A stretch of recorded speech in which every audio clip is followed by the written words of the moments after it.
America నుంచి నిన్న శాసనసభలో ఒక ఆసక్తికరమైనటువంటి చర్చ జరిగింది. ఆ చర్చని అడ్డం పెట్టుకొని జగన్మోహన్ రెడ్డి గారిని దూషించాలనేటువంటి కార్యక్రమం, జగన్మోహన్ రెడ్డి గారిని సైకో అని, శాడిస్ట్ అని ఇలా మాట్లాడేటటువంటి తీరు శాసనసభలో మనం గమనించాం. ముఖ్యంగా కామినేని శ్రీనివాస్ గారు, ఆయన కూటమి సభ్యుడు, భారతీయ జనతా పార్టీ శాసనసభ్యుడు, ఇంతకుముందు ఆరోగ్య శాఖ మంత్రిగా కూడా చేశారు. ఆయన జగన్మోహన్ రెడ్డి గారిని దూషించేటటువంటి కార్యక్రమంలో చిరంజీవి గారిని అప్పు తెచ్చుకున్నాడు. చిరంజీవి గారు జగన్మోహన్ రెడ్డి గారు ముఖ్యమంత్రిగా ఉన్నప్పుడు కలిసినప్పుడు జరిగినటువంటి సంఘటనని వక్రీకరించేటటువంటి ప్రయత్నం చేశారు. సినిమా నటుల్ని కించపరిచారని, చిరంజీవి గారిని అయితే తీవ్రంగా అవమానించారనేటువంటి మాటలు కూడా మాట్లాడారు. దానితో పాటు చిరంజీవి గారు మిగతా సినీ నటులు వచ్చినప్పుడు నేను కలవనని, సినిమాటోగ్రఫీ మినిస్టర్తో కలిసి మీరు పని చూసుకుని వెళ్ళమని చెప్పినట్టు, ఆ తర్వాత చిరంజీవి గారు గట్టిగా ఎందుకు కలవరు మీరు, నన్ను రమ్మంది మీరే కదా అని గట్టిగా మాట్లాడినట్టు, అంటే ఒక విధంగా చిన్న ఫైట్ చేసినట్టు, అప్పుడు జగన్మోహన్ రెడ్డి గారు తిరిగి వచ్చినట్టు మాట్లాడినట్టు చెప్పేటటువంటి ప్రయత్నం చేశారు. ఏమి మాట్లాడాడో శ్రీనివాస్ గారు ఒక్కనటువంటి మాట. శ్రీనివాస్ గారు మాట్లాడంగానే సభలో ఉన్నటువంటి ఒక ప్రముఖ సినిమా నటుడు బాలకృష్ణ గారు, శాసనసభ్యులు కూడా, ఆయన రియాక్షన్ మనం ఇక్కడ గమనించాలి. చిరంజీవి గారు గట్టిగా అడిగారు అనేదాన్ని ఆయన తీవ్రంగా ఖండించారు. ఆయన ఉద్దేశం చిరంజీవి గారు గట్టిగా అడగలేదని, గట్టిగా అడగటం వల్ల జగన్మోహన్ రెడ్డి గారు దిగొచ్చాడనే మాటని ఆయన సహించలేకపోయాడు. చిరంజీవి గారు గట్టిగా అడిగేటటువంటి స్వభావం లేదు, ఆయన పోరాటం చేసే మనిషి కాదు అనేటువంటి పద్ధతుల్లో ఒక విధంగా కించపరిచే విధంగా మన బాలకృష్ణ గారు మాట్లాడారు. ఒకసారి బాలకృష్ణ గారు ఎలా రియాక్ట్ అయ్యారో చూడండి.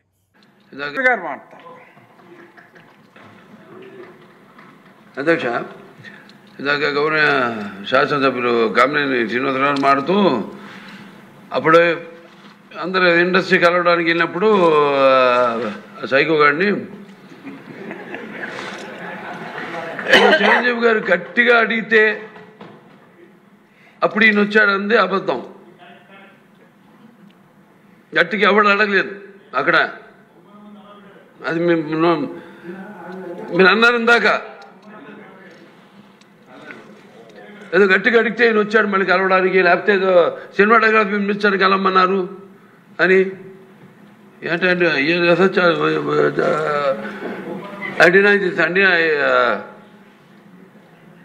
అవి మిగతాన్ని ఓకే, అవమానించడం ఆయన ఓకే, ఏదో ఆయన పెద్ద గట్టిగా చెప్తే ఆయన దిగి వచ్చాడంట కలవడానికి, లేకపోతే సినిమాటోగ్రఫీ మినిస్టర్ కలవమన్నా అంట.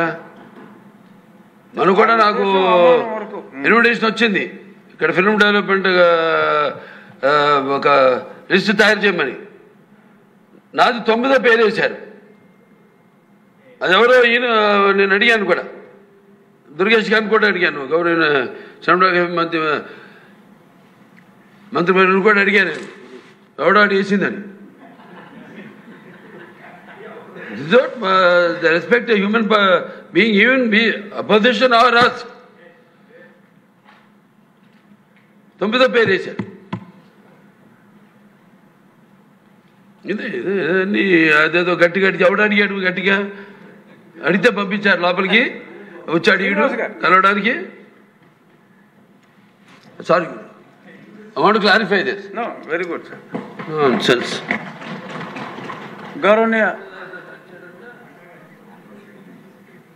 ఆమె అని బహుశా ఆయన మరి ఏమన్నా మ్యాన్షన్ హౌస్ 2 మింగొచ్చాడేమో మరి నాకు తెలియదు.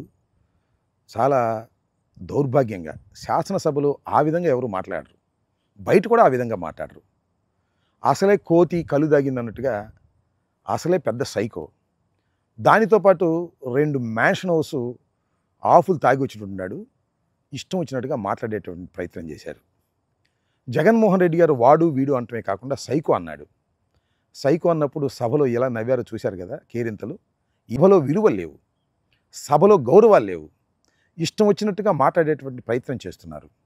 ముఖ్యంగా బాలకృష్ణ గారు ఆ విధంగా మాట్లాడటం చూస్తే ఒక విధంగా జాలి కూడా ఇస్తుంది. ఎందుకంటే బాలకృష్ణ గారు పెద్ద తెలివిగలవాడు కాదు, అమాయకుడు కూడా, సైకో పేషెంటు.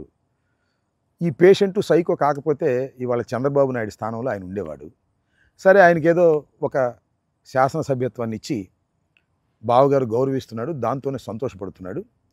వాళ్ళ అల్లుడేమో కాబోయే ముఖ్యమంత్రి అనేటువంటి ఉద్దేశంతో ప్రవర్తన చేస్తున్నాడు కాబట్టి ఆయన సర్దుకుని సినిమా షూటింగులు లేకపోతే మ్యాన్షన్ హౌస్తో కాలం గడిపేటటువంటి పద్ధతుల్లో ఉన్నాడు.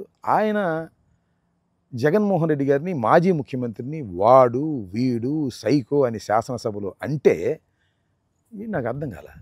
ఎక్కడికి పోతుంది రాష్ట్రం, ఎక్కడ పోతుంది తెలుగుదేశం? అడుగుతా ఉన్న సమాధానం చెప్పాలని కూడా ఈ సందర్భంగా చెప్పదలుచుకున్నాను. ఆ తర్వాత చిరంజీవి గారి రియాక్షన్ నేను ఇప్పుడే చూశా. ఆయన ఎక్కడో విదేశాల్లో షూటింగ్లో ఉన్నట్టున్నారు. ఆయన దానికి తీవ్రమైన ఖండన ఇచ్చారు. నేనే వీళ్ళందరినీ తీసుకెళ్ళానని, చాలా గౌరవంగానే ఆయన చూశాడనేటువంటి అర్థం వచ్చే విధంగా ఆయన మాట్లాడారు. అంటే ఇక్కడ జరుగుతున్నది ఏంటంటే బాలకృష్ణ కొణిదెల కుటుంబాన్ని అంగీకరించే మనస్తత్వం కాదు. వారు పైకి ఎదుగుతున్నారు అంటే బాలకృష్ణ కానీ బాలకృష్ణ అభిమానులు కానీ కుటుంబం కానీ వెనక్కు లాగే తత్వం ఉందనేది అనాదిగా వస్తున్నటువంటి ఆలోచన. అది కొత్తగా నేను చెప్పాల్సిన అవసరం లేదు. కాకపోతే ఈ మధ్యన కూటమిగా ఏర్పడ్డారు కాబట్టి చంద్రబాబు నాయుడు గారు పవన్ కళ్యాణ్ని వాడుకునే పద్ధతుల్లో, చిరంజీవి గారిని వాడుకునే పద్ధతుల్లో ఉన్నారు కాబట్టి గౌరవం ఇస్తున్నట్టుగా నటిస్తున్నారు. సందర్భం వచ్చినప్పుడు గౌరవాలన్నీ పక్కన పెట్టి తమ స్వార్థాన్ని చూసుకునేటటువంటి మనస్తత్వం కలిగిన వారు నారా కుటుంబం, అదేవిధంగా బాలకృష్ణ కుటుంబం, నందమూరి కుటుంబం కూడా అనే విషయాన్ని దయచేసి గమనించాలని మనవి చేస్తున్నాం. ఈ విధంగా శాసనసభలో అసందర్భంగా చర్చ తీసుకొచ్చి కామినేని శ్రీనివాస్ గారు కానీ బాలకృష్ణ గారు కానీ ఈ విధంగా మాట్లాడడం అనేది సభా మర్యాదలకు భిన్నమైంది. దాంతోపాటు ఆ పైన కూర్చున్న ఆయన కూడా మీకు తెలుసు కదా, జగన్మోహన్ రెడ్డి గారిని ఏ రకంగా దూషిస్తే బాగుంటుందని ఆలోచించేవాడు, ఆనందపడేవాడు. ఇది సభ జరుగుతున్నటువంటి తీరు. ఈ సభని ఏమనాలి అని అడుగుతా ఉన్నా. చంద్రబాబు నాయుడు గారు సభ కౌరవ సభ అన్నాడు అప్పుడు. మరి వాళ్ళ జరుగుతుంది ఏ సభ? ఇది రాక్షస సభ కాదా అని నేను అడుగుతా ఉన్నా. కాబట్టి ఇప్పటికైనా బాలకృష్ణ గారు కానీ లేకపోతే కామినేని శ్రీనివాస్ గారు కానీ వాస్తవాలు గమనించాలి. వాస్తవాలు గమనించి మర్యాదగా మాట్లాడే పద్ధతి నేర్చుకోవటం మంచిది. జగన్మోహన్ రెడ్డి గారు ఆషామాషి వ్యక్తి కాదు. ఈ రాష్ట్రానికి 5 సంవత్సరాలు ముఖ్యమంత్రిగా చేసినటువంటి వ్యక్తి. ఆయన్ని ఈ విధంగా మీరు దూషించడం వల్ల మీకు నష్టమే జరుగుతుంది తప్ప లాభం జరగదనే విషయాన్ని దయచేసి గమనించాలని ఈ సందర్భంగా నేను చెప్తున్నాను. రాష్ట్ర ప్రజానీకం అసలైన సైకో బాలకృష్ణ అనే విషయాన్ని మీ అందరికీ తెలుసు, గుర్తించాల్సిన అవసరం లేదని కూడా ఈ సందర్భంగా చెప్తున్నాను. ఆయన సైకోతత్వానికి లేదా అమాయకత్వానికి బాధపడాలో సంతోషపడాలో ఎవ్వరికీ అర్థం కావడం లేదు. మీరైనా అర్థం చేసుకోవాలని ఈ సందర్భంగా కోరుతున్నాను. హిట్ టీవీ యాప్, ఇందులో short news, live news, entertainment shows, movies, digital magazines తో పాటు మీ జిల్లా వార్తలను కూడా ఫ్రీగా చూడొచ్చు. ఇంకెందుకు ఆలస్యం, వెంటనే హిట్ టీవీ యాప్ ని డౌన్లోడ్ చేసుకుని ఫ్రీగా ఎంటర్టైన్మెంట్ పొందండి. Hit TV app. Hit TV app. Please download hit TV app. Hit TV app ని ఫ్రీగా డౌన్లోడ్ చేసుకొని ఎంజాయ్ చేయండి. మీకు నచ్చిన ఎంటర్టైన్మెంట్ కోసం హిట్ టీవీ యాప్ ని ఫ్రీగా డౌన్లోడ్ చేసుకొని ఎంజాయ్ చేయండి. హిట్ టీవీ యాప్ ని డౌన్లోడ్ చేసుకుని ఆస్వాదించండి, ఆశీర్వదించండి. ఇంతమంది సెలబ్రిటీలు హిట్ టీవీ యాప్ ని డౌన్లోడ్ చేసుకోండి అని చెప్తున్నారంటే ఎంత మంచి యాప్ ఆలోచించండి. అమెరికా అమెరికా అమెరికా అమెరికాలో చదవాలనుకునే వాళ్ళకి విశ్వసనీయమైన పేరు మన శౌర్య కన్సల్టెన్సీ. UK లో 1 year masters, UK లో 1 year masters, 2 years work permit up to 5 years visa. Contact Saurya Consultancy. Contact 89851 89851.